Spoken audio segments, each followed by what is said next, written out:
Hello, everybody, again. This is Dr. Watkins, and welcome again to Fundamentals of Communication. And this is Module 7. We are considering what we call media and genre. And remember, this course is all about the foundations of communication. So, a lot of what we do is definitely focused on learning how to be effective with the mediums that we use. In other words, how is it that we communicate our messages? If we're working on writing, we want to become the best writers that we can. We are also going to be focusing on speaking. So that is yet another component of the communication process. If you take a close look on page 101 in the text, we see medium defined as the means by which a message is delivered. So, for example, it may be digitally communicated, or it may be a radio broadcast, or it may be a public speech, or, and I just love this example that our textbook authors use, it could be a post-it note. So we have so many different ways of communicating a message or delivering a message. Now, by genre, we talk about how these mediums are categorized. So, in other words, does this involve writing? Does this involve speaking?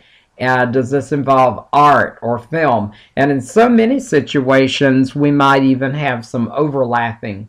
I love the quote that we have by printmaker, painter, and designer Marc Chagall, which is included in our text. And he simply says, quote, "I work in whatever medium likes me at the moment," end of quote. Now that may seem a rather elusive statement, but by the same token, there's a lot of truth there. How is it that we're communicating the message, and how well do you know the medium? And that has a lot to do with it. If you are going to be, for example, presenting a virtual speech, how much practice have you had with giving virtual speeches? In other words, if you are giving a speech and it's being done live and it's online, or these days also archived or recorded. Our textbook authors really do drive home the point that when we consider the message we need to deliver, whatever that message is, there are a series of questions that we should consider. In fact, questions, and I should have put an S on the end of that word. I wanted to see if you were paying attention, didn't I?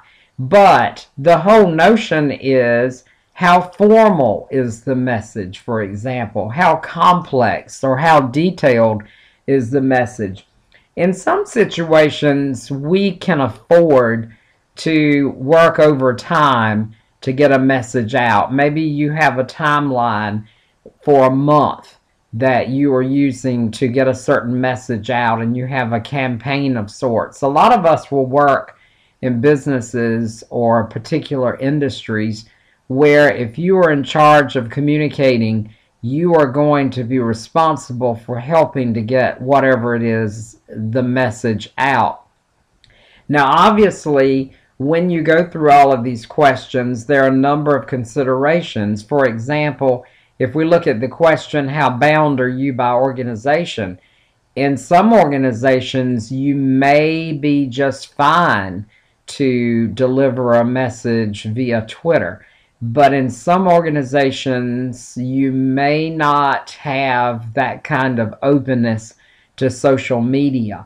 A lot of businesses and industries are definitely jumping up on the social media bandwagon. But remember, in some cases, an organization may not permit it. They may see it more as a liability. Actually, though, these days, a lot of organizations are beginning to realize that unless you are on social media and controlling to some degree the message that's out there, your audiences are taking your message out there, and beyond your control, they are talking about you on Facebook, on Twitter. They're sending pictures on Instagram. All of these mediums definitely have an impact these days. People do communicate using a variety of different mediums and also genres. Genre, remember, is the categorization of these messages. We could say in terms of mediums or media, is it digital? So much of what we do these days is digital. Now, I know that a lot of people have some concerns to a certain degree about some of the ways that we communicate, but let's face it, if we are going to communicate, we need to consider what medium is going to get the message out there more effectively. It may be that your organization has a very brief message that it just needs to shoot out and it needs to send out quickly. Twitter is an excellent means of sending a message like that out. Again, though, it is not the place to send out a long message. Twitter will just simply not allow that. Whereas if you are wanting to take your message into the newspaper, for example, remember that newspaper subscriptions are in severe decline these days. I wonder among our class members how many of us actually still subscribe to a newspaper, and there are some great benefits to doing that.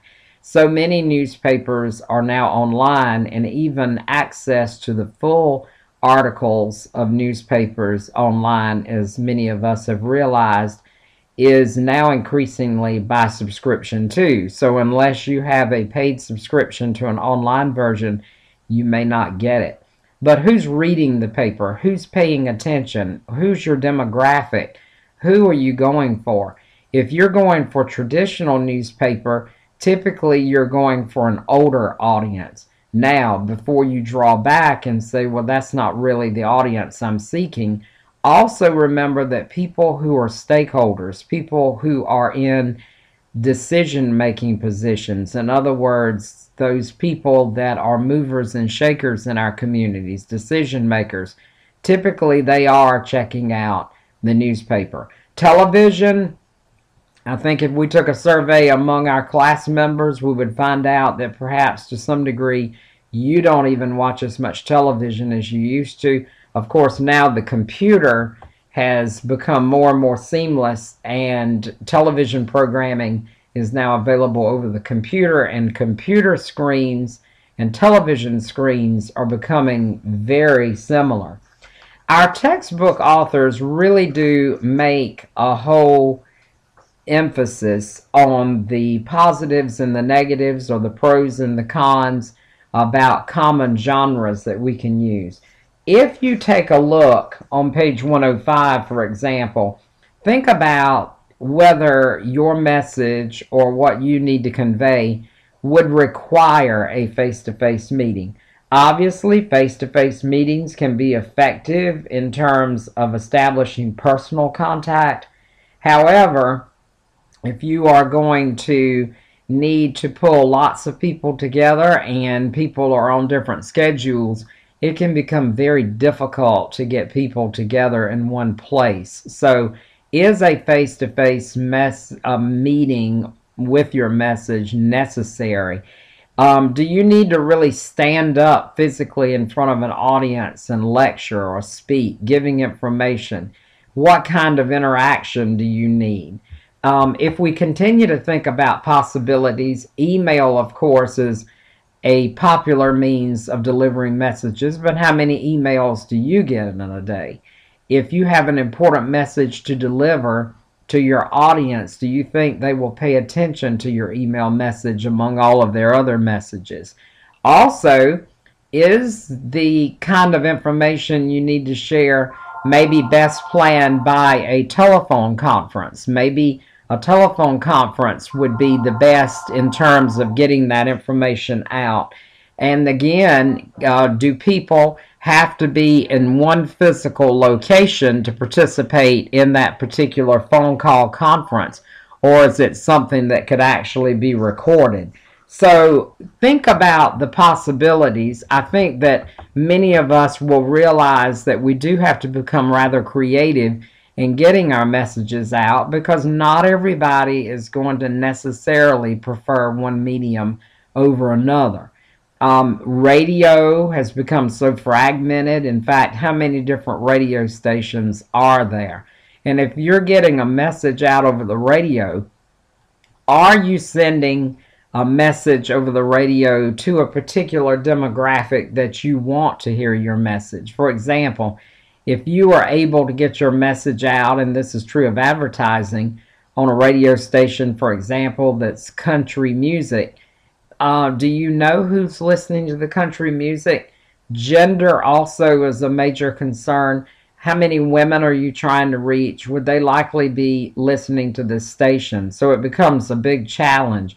Also, if you're into making flyers, will the printed information get your message out? Will it get into people's hands like you want it? Or is it just going to run up a tremendous printing bill for you? And then you are left still with people who say they didn't know about what you wanted to communicate. Our textbook authors also take time to read into our whole notions about what a genre is. If you are going to advertise on a billboard, for example, do know that you cannot put, or you should not put, I should say, a whole lot of text on a billboard. People instantaneously, and you know it, if you're in a car or truck and you're passing by a billboard, how much attention do you make to that billboard? If it has a lot of information, and some people actually think that the more information you put on a billboard, the better, that is definitely an urban myth. People do not have time to take that information in. And since I was involved in public relations and marketing for several years, I became intimately acquainted with a lot of these different mediums, and I found out that some of them do work better than others, but I truly subscribe to integrated marketing. I think that if you do have your message on television, you do have your message on a billboard, you do have those radio advertisements, and yes, maybe you do have a display ad in the newspaper, that all of those working together can create what we call the number of impressions that you want to use. Finally, our textbook authors really do remind us that we need to become genre experts. If you are going to attempt to send out a message or visual image on Instagram, for example, do you really know what you can and cannot do on Instagram? Or if you are going for a traditional memo, are you following the proper protocol? Are you following the procedures that you're supposed to include whenever you have a memo? Are you proofing it carefully? Are you including only the most important details? People do not have time to read long and lengthy messages. Is this memo going in people's physical mailboxes? How likely are they to get their hands on this message? Would you do better to send this message out electronically? These are all of the questions that we need to ask. And the truth is, our textbook authors really make a good point on page 111 when they say that genres do change over time. I think a lot of people are really baffled by the whole notion that social media have become as powerful as they have. Facebook, Twitter, you name it. Who would have ever thought that we would have been connected in such a way? Okay, well, this is an important chapter because no matter how well we put together the message, we need to think about how are we going to deliver the message? How do you want the message carried out? And there again, what is it that that particular medium can do for you that another one cannot? We go back to that quote by Mark Chagall, who says, quote, "I work in whatever medium likes me at the moment," end quote. I think a lot of us need to get better acquainted with the different forms of media, and then we can make those decisions. Be an effective communicator. Have a good one.